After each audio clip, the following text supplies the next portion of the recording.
What's up, everybody? Thanks as always for supporting the show. It would mean a lot to me if you would take a second to scroll down and hit that subscribe button to the Hoops Tonight YouTube channel, and then follow me on social media on TikTok, Instagram, and Twitter so you guys don't miss any of our content over the course of this season. All right, let's talk some basketball. On the Lakers, since their 3-5 start, which again, it is important to mention that their high motor athletes were all out with injuries, which was a significant hindrance to what the team was capable of achieving.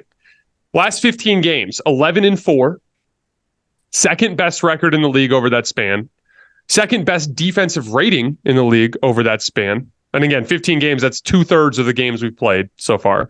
Sixth in defensive rebound percentage over that span. They had a rough stretch there at the beginning last night where they were really struggling to box out. The Pelicans were doing a good job crashing out of the weak side corner and catching them sleeping. But for the most part, they've cleaned up that issue, which was a big problem earlier in the season. The offense is bad, but there are three stats that I think are encouraging. One, they have a 115.3 offensive rating with LeBron on the floor. That would be the 11th best in the NBA.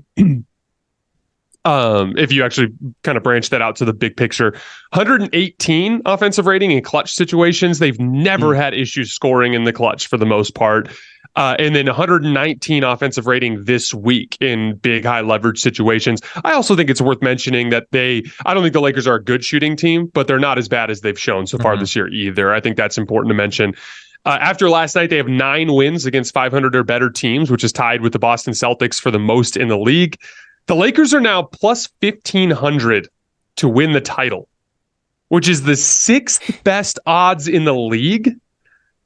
Philly and Phoenix are ahead of them. Phoenix is plus 700. So Vegas is viewing Phoenix as a substantial better title favorite than the Lakers. Are the Lakers now the best value bet to win the title this year? Let's start with you, Logan. Yeah, it kind of seems like it. I've been back and forth on that. I've been having that internal debate this entire time, Suns Lakers, and the nail in the coffin for me probably was the head-to-head matchup that we saw between the two. Now, granted, we have not seen the Phoenix Suns yet with Bradley Beal. We still need to see what that team looks like at full health with all their superstars, and I still think that could be the difference maker. But the Suns played really sloppy, and again, when the Lakers were engaged in that first half, they completely shut down that offense. Again, they are without Bradley Beal, but it was really sloppy. They forced a ton of turnovers. They were really active physically, and then they disappear in the second half a little bit. They kind of do their Lakers things. But I think I do prefer the Lakers more, and I still think that they're the best value bet probably to win the finals right now. Preseason, I said the Lakers were my pick to win the title, and like you guys have laid out in this segment, I think that a lot of the key components of this run are coming together really slowly. You say this isn't a good shooting team, Jason. A lot of guys are up near 40% over the last 15. It's not about them being a great, reliable shooting team this entire season. It's about them being hot and creating open looks at the right time. I trust these guys to make shots come playoff time. The one outlier is probably D'Lo shooting like 46% from deep over the last 15, but hopefully that continues. He won't be here when we get there. Okay? Very true. Very true. But a lot of the things I love D'Lo, by the way. I'm not trying to slander him. Go ahead. The shooting, the defense, LeBron and Anthony Davis hitting their peaks again. That's my biggest question, and I want to see where your guys' gauge is on this. If LeBron can keep up this level come playoff time, if he can give you 36 minutes of this at this level, does Anthony Davis need to reach a higher level offensively than what we've seen this year for them to win the title? If they want to win the title, I think a lot of things have to go right. As currently constructed, I still don't think that they have that sort of ceiling. As Jason hinted at, as we talked about when we had you on our show last week, Jason, we are in unanimous agreement that something needs to be done about the current backcourt configuration so they can get rid of some of the more redundant traits that you have with D'Lo and Reeves. Reeves is a better basketball player. He's less prone to shooting you in the foot with those stretches where he's just making bad decisions offensively, et cetera, et cetera. Until they figure those things out, I do not believe this Lakers team can win the title just because I think the Denver Nuggets are that overwhelmingly good, presuming that they are at health. Now, I do think that Anthony Davis needs to be more consistently imposing offensively than what we saw last year in the playoffs if they want to make a run that deep. But to Jason's question, I think that there's a strong case to be made. First of all, I'm just not in love with these odds in general. The Clippers are plus 1,800 and the Timberwolves are plus 2,500. I just don't know what could possibly indicate that the Clippers are a better team, even in a playoff setting, than Minnesota. I think Minnesota makes a real strong case to be my second favorite out west. They're just so dominant defensively, and I think they have a good formula offensively. If Ant reaches that superstar level and Cat pulls his weight, just a really good basketball team. But I definitely like the Lakers more than the Suns.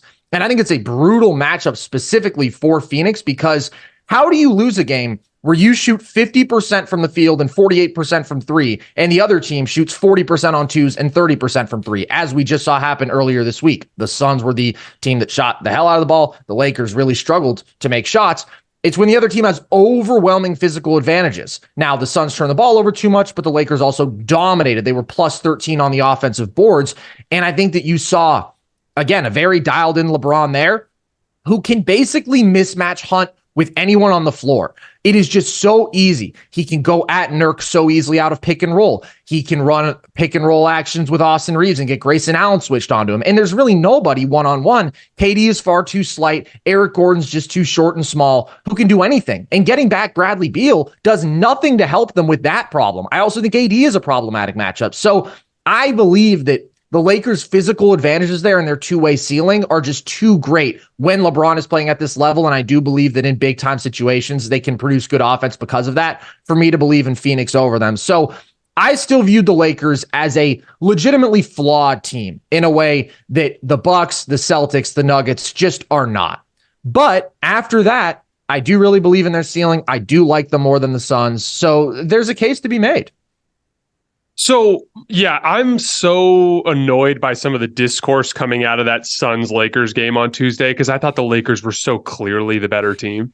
Mm-hmm. Like, the amount of stuff that had to break right for Phoenix to even have a chance to win that game.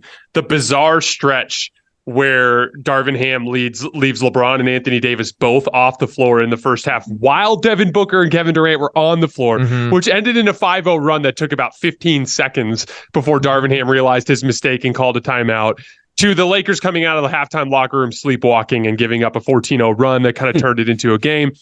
Anthony Davis literally missed 11 shots in the restricted area in that game, including 5 in the fourth quarter. And for the most part, if you look at, like, if you know how those, Carson, you know, these graphs on Synergy where you kind of see the bar graph having to do with the lead.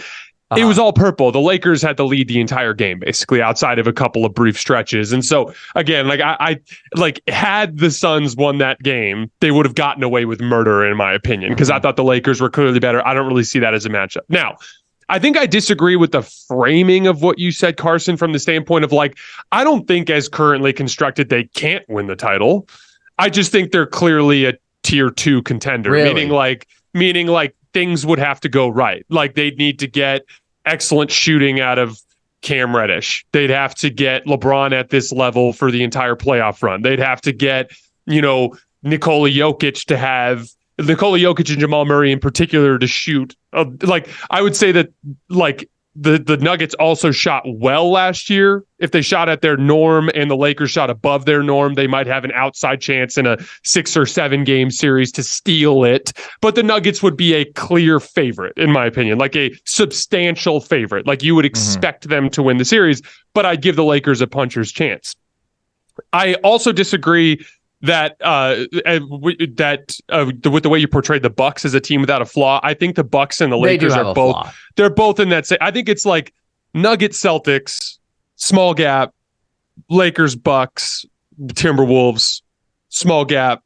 Then we get to the Suns and the Warriors based on whatever potential trade they could make, which we'll talk about them in a little bit. Now, as far as the Lakers go on the trade front, that's obviously the direction they're going to go.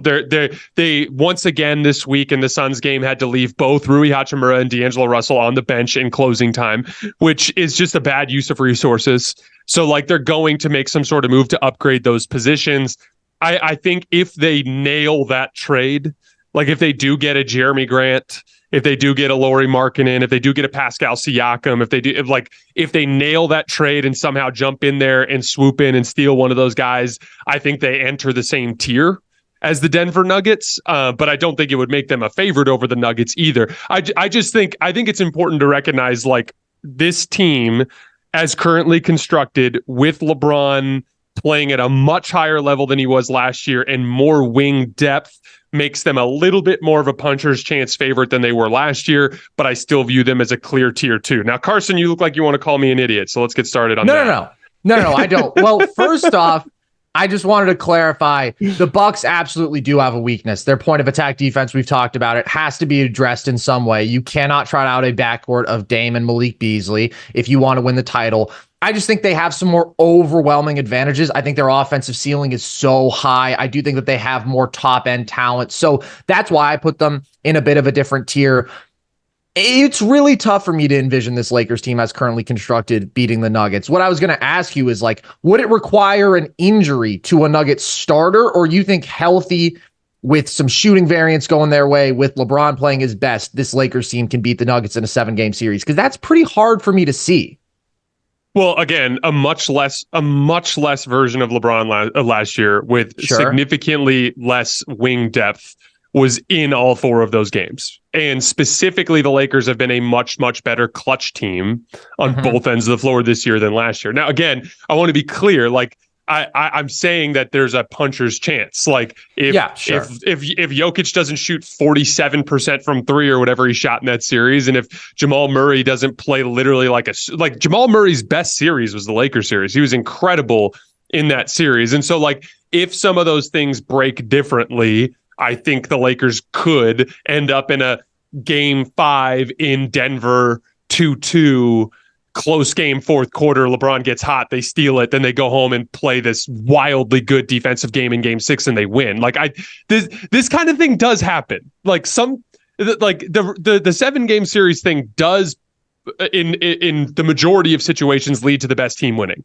But it also does, there are versions of it where it goes another way. And so, again, I would give them a puncher's chance, but I think that's the extent of our disagreement there. I think we both agree that the Lakers will make a trade. And honestly, it's just not even worth really looking at their actual ceiling and potential until we get to that point.